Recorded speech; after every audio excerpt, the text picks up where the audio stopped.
This was not an election. It was a military coup disguised as a vote.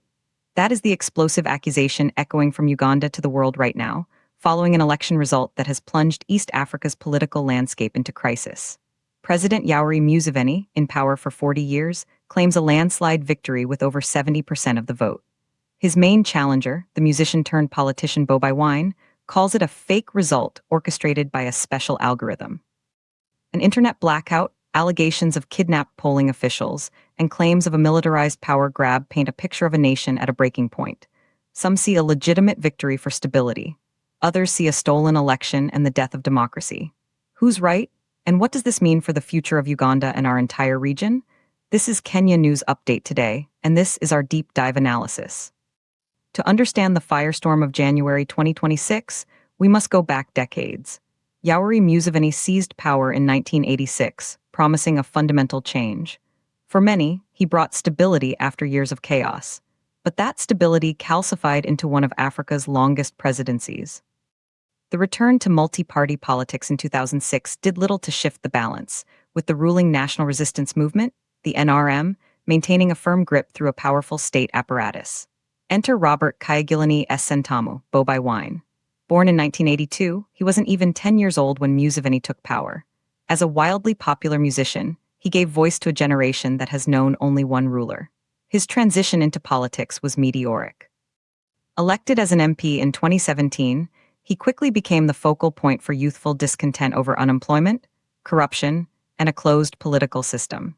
His 2021 presidential bid ended, officially, in defeat to Museveni, who won 58.64% to Bobi Wine's 34.83%. But Wine never accepted that result.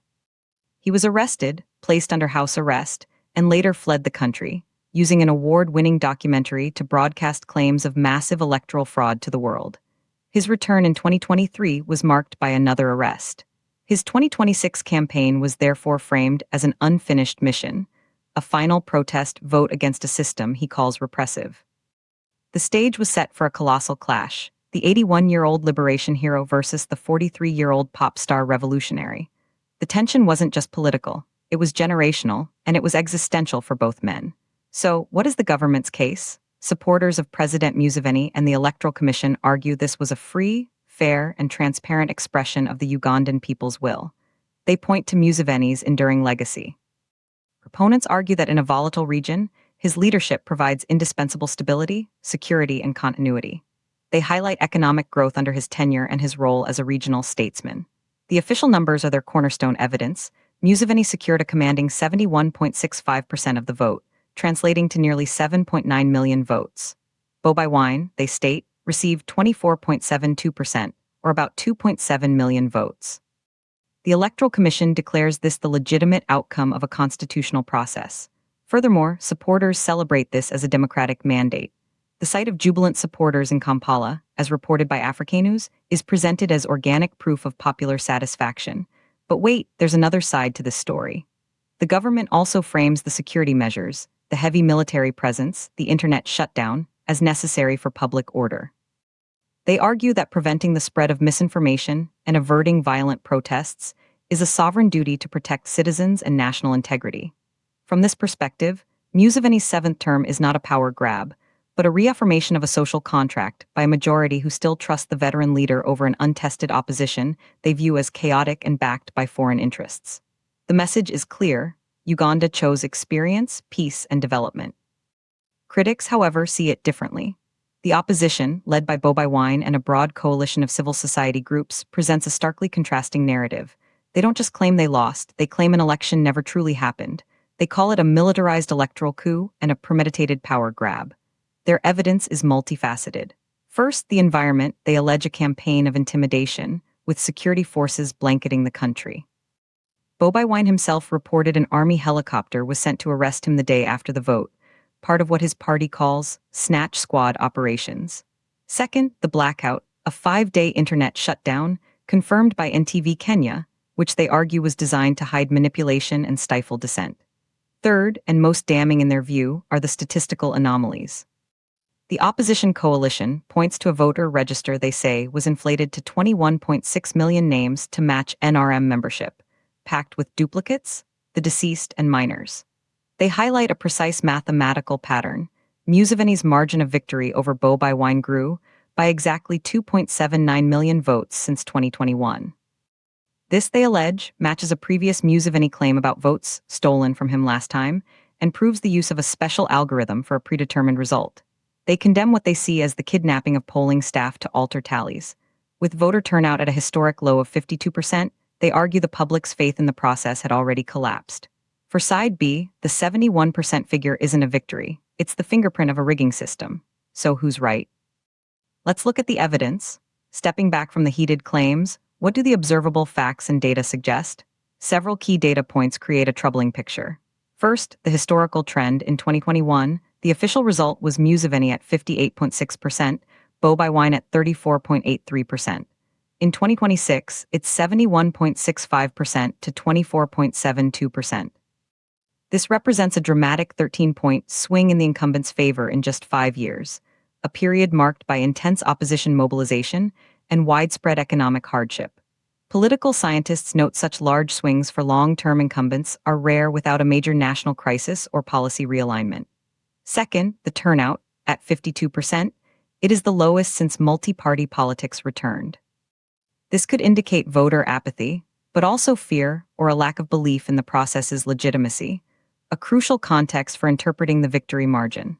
Third, the regional context. The immediate internet blackout is a well-documented tactic in contested elections, but one widely condemned by digital rights and democracy watchdogs. Its use correlates strongly with attempts to control information flow. Fourth, the security response. Reports from multiple sources, including The Guardian Africa, detail a massive deployment of military and police, far beyond normal election security. The attempt to arrest Bobi Wine post-election, which he says he escaped, aligns with a pattern of post-election suppression noted by human rights groups. While the opposition's special algorithm claim is hard to independently verify, the combination of the low turnout, the extreme security posture, the communication blackout, and the stark vote swing presents a constellation of red flags that international observers consistently associate with flawed, non-credible electoral processes. The evidence doesn't prove fraud conclusively to an outside observer, but it overwhelmingly supports the opposition's claim that the conditions for a free and fair election were not met. The reality is more complex than a simple binary of clean win versus total steal.